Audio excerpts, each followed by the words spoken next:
وبه نستعین اما بعد۔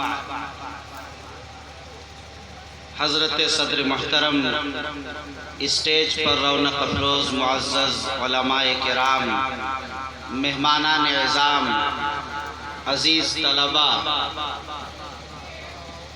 جامعۃ العلوم دیوبند کا عظیم الشان سالانہ اجلاس ہے، جہاں فارغ ہونے والے طلبہ کو انعامات سے اور اسناد سے نوازا جائے گا۔ اس حسین اور خوبصورت منظر کو ہم اور آپ سب دیکھنے کے منتظر ہیں، اور اس مجمع میں ہم اور آپ اسی لیے حاضر اور جمع ہیں۔ اس موقع پر سب سے پہلے میں مبارکباد پیش کرتا ہوں ان تمام فارغ ہونے والے طلبہ کو جنہوں نے حفظ قرآن کی تکمیل کی ہے، یا جنہوں نے افتاء سے فراغت حاصل کی ہے، یا جنہوں نے قضاء سے فراغت حاصل کی ہے۔ اور اس موقع پر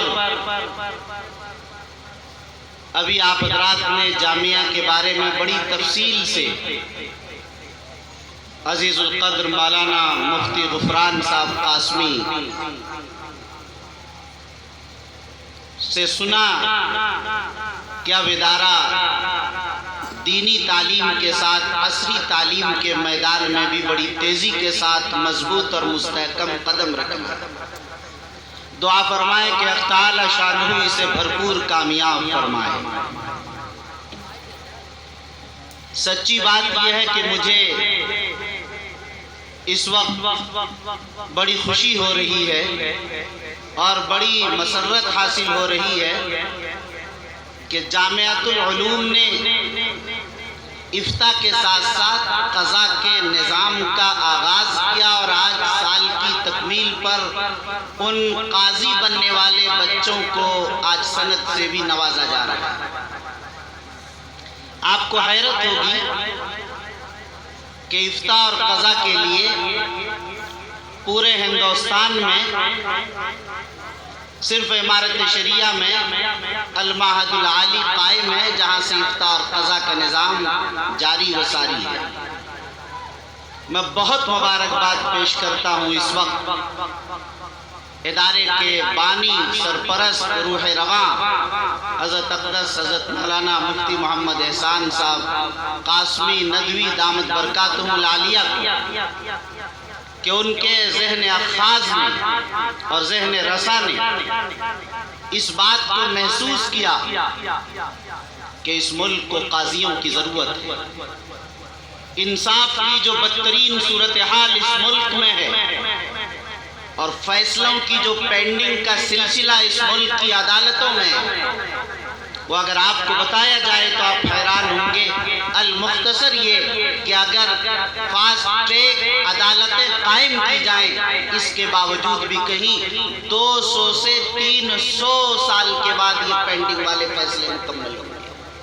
2-3 سال نہیں کہہ رہا ہوں، 200-300 سال تک یہ سلسلے جاری رہے، فاسٹ ٹریک عدالت کے ذریعے فیصلے کیے جائیں، جب جا کر یہ مسائل ہیں۔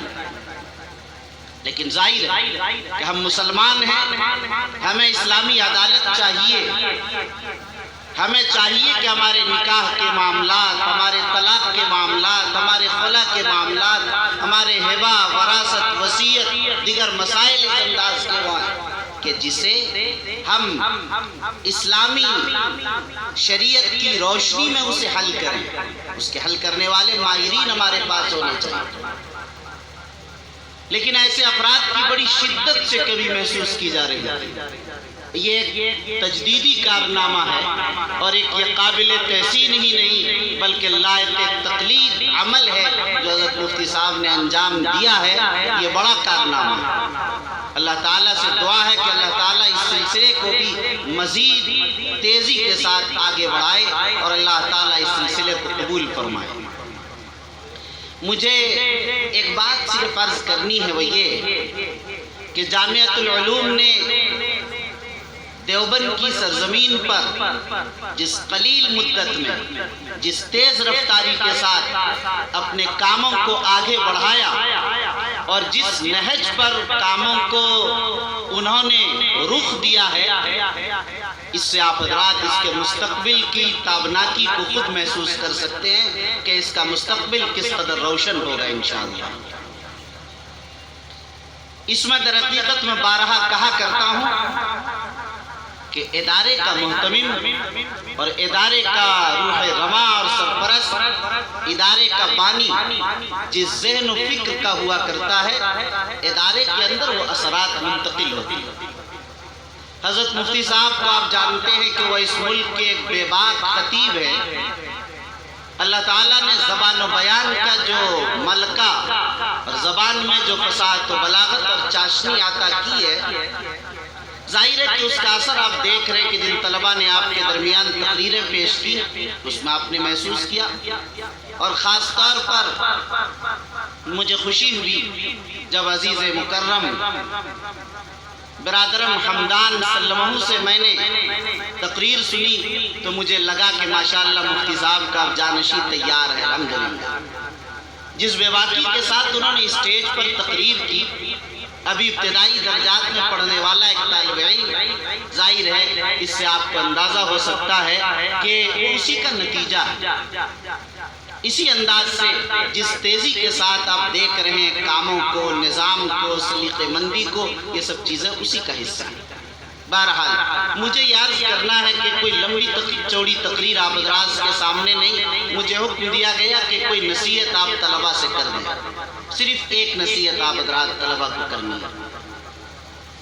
آپ حضرات چونکہ پڑھنے اور پڑھانے والے ہیں، قرآن نے آپ سے کون سی نصیحت کی ہے اور قرآن آپ سے کیا چاہتا ہے، کیا مطلوب، کیا محمود اور مقصود ہے، وہی میں آپ کے سامنے ذکر کر دیتا ہوں۔ قرآن کہتا ہے کونوا ربانیین بما کنتم تعلمون الکتاب وبما کنتم تدرسون، چونکہ تم لوگ پڑھتے اور پڑھاتے ہو اس لیے تم لوگ ربانی بن جاؤ، یعنی اللہ والے بن جاؤ۔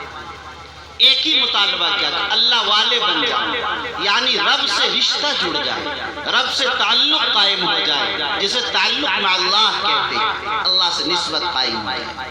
دیکھیے انسان کو پیٹ میں بھوک دیا اللہ نے، اس کی خوراک چاول، روٹی، گوشت، مچھلی، دال اور سبزی بنائی، پیٹ آپ کھائیں گے تو پیٹ بھرے گا، نہیں کھائیں گے تو ہفتہ دن، 15 دن، 10 دن میں مر جائیں گے۔ پیٹ کو تو خوراک چاہیے۔ اللہ تعالیٰ نے دماغ بنایا، دماغ کو خوراک علم چاہیے۔ اگر علم نہیں ہے تو گویا آپ میت ہیں، اسی لیے کہا گیا حدیث میں الجاہل میت، جاہل میت، العالم حی، عالم زندہ ہے۔ لوگ سمجھتے ہیں کہ جاہل میت ہے کہ کیا مطلب، وہ حقیقی میت ہے، یعنی ان کا دماغ مرا ہوا ہے، یہ تشبیہ نہیں ہے، حقیقت ہے۔ اسی طرح ایک دل ہے، دل کی بھی خوراک متعین کرنا، دل کی خوراک ذکر۔ اگر آپ کی زندگی میں ذکر نہیں ہے تو ظاہر ہے کہ آپ پھر بھی مرے ہوئے۔ جس طرح پیٹ کو خوراک چاہیے، جس طرح دماغ کو خوراک چاہیے، جس طرح دل کو خوراک چاہیے، ہر ایک کی خوراک متعین۔ آپ پیٹ کی خوراک تو اللہ تعالیٰ نے وعدہ کر لیا وَمَا مِن دَابَّةٍ فِي الْأَرْضِ إِلَّا عَلَى اللَّهِ رِزْقُهَا۔ دماغ کی خوراک آپ نے حاصل کر لی علم کے ذریعے سے۔ قلب کی خوراک آپ کو حاصل کرنی ہے، قلب کی خوراک ذکر اللہ، اللہ کی خشیت، اللہ کا خوف ہے، اللہ کی محبت ہے، اللہ کے سامنے رونا ہے، اللہ کے دربار میں مناجات کرنا ہے، استغفار کرنا ہے۔ یہ اپنے اساتذہ سے، اپنے مشائخ سے، اپنے مرشد سے نسبت قائم کرنے کے بعد ہی یاد پیدا ہوگی۔ پہلے تو سند بھی نہیں ملتی تھی، جب تک کسی صاحب نسبت بزرگ سے اسے اجازت نہ مل جائے یا کم از کم وہ سفارش نہ کر دے کہ تربیت نہ حاصل کرنا۔ دماغ کے خوراک کے بعد دل کی خوراک کے لیے خانقاہ بھیجا جاتا ہے، آج نہیں بھیجا جا رہا ہے، لیکن آپ حضرات کو اس بات کو لے کر جانا چاہیے۔ آپ نے ابھی دل کی خوراک متعین کی۔ آپ کا علم ایک تالاب کے مانند ہے، تالاب میں جتنا پانی نکالیں گے ختم ہو جائے گا. جتنا درس ہمیں مفتی شاہ نواز صاحب نے تقریر پلائی ہے آپ کو, اتنی ہی تقریر آپ کو رہے گی, اس سے آگے کا معاملہ نہیں ہوگا. لیکن جب آپ عارف ہو جائیں گے, معرفت ربانی حاصل ہو جائے گی, اللہ سے رشتہ اور تعلق جڑ جائے گا, تو اس کی بنیاد پر آپ کو اگر ایک جواب بتایا گیا تو 10 جواب اللہ کی طرف سے آپ کے قلب پر القا ہوگا. حضرت نانوتوی رحمۃ اللہ علیہ کو کوئی سوال کرتا, جواب دینے میں تأمل فرماتے تھے. شاگرد نے پوچھا کہ حضرت آپ جواب دینے میں تأمل کیوں فرماتے ہیں؟ کچھ دیر بعد ارشاد فرماتے. حضرت نے فرمایا کہ جب بھی کوئی سائل کوئی سوال کرتا اور پوچھتا ہے تو اللہ کی طرف سے میرے دل پر 100 جوابات اس کے آ جاتے ہیں. میں انتخاب کرتا ہوں کہ اس مخاطب کے لیے کون سا جواب مناسب ہے, جو اقرب الی الفہم ہے, پھر اس جواب کی تعیین میں مجھے وقت لگتا ہے. یہ کہاں سے آیا؟ اسی اللہ سے تعلق کی بنیاد پر ہے. اس لیے ایک عارف کا جو علم ہوتا ہے وہ اس چشمے کے مانند ہے, جس طرح چشمے سے نکلتا رہتا ہے, نکلتا رہتا ہے, نکلتا رہتا ہے, ختم نہیں ہوتا. اس لیے یہی ایک نصیحت میں آپ سے عرض کروں گا کہ آپ حضرات اللہ والوں سے نسبت قائم کیجئے. یہ سوال آپ کے ذہنوں میں نہیں پیدا ہونا چاہیے, اللہ والے اب نہیں رہے کہاں جائیں؟ بھائی اللہ والے نہیں رہے, کبھی زمانہ اللہ والے سے خالی نہیں ہوگا. طالب صادق چاہیے, آپ طالب صادق بنیے. آپ کے زمانے میں جس کو بھی آپ سمجھیں کہ یہ مجھ سے بہتر ہے اور صاحب نسبت ہے, تعلق قائم کر لیجئے.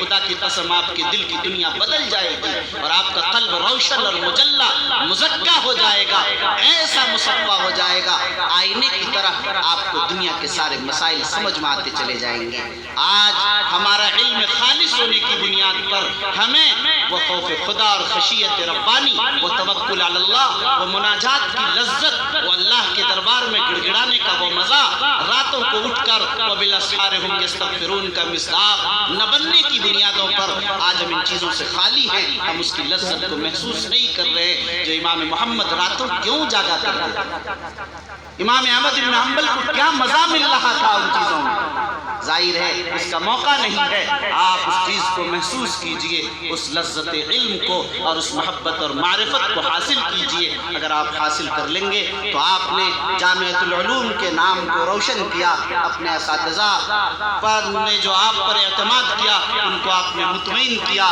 اور ان کے پھل کو آپ نے, ان کے درخت کو ثمر آور کیا ہے. اور اگر یہ نہیں ہو سکا تو ظاہر ہے ہمیں محسوس کرنا چاہیے ہم نے پڑھا تو ہے, علم حاصل تو کیا ہے, لیکن ہم ناکام رہے اپنے مشن میں, مقصد میں.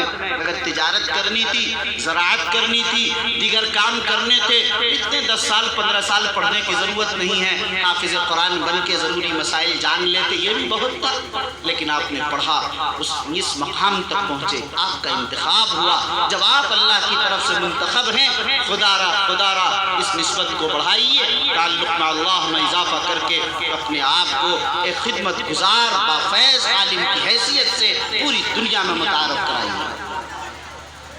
بس انہی باتوں پر میں اپنی بات ختم کرتا ہوں. وآخر دعوانا ان الحمدللہ رب العالمین.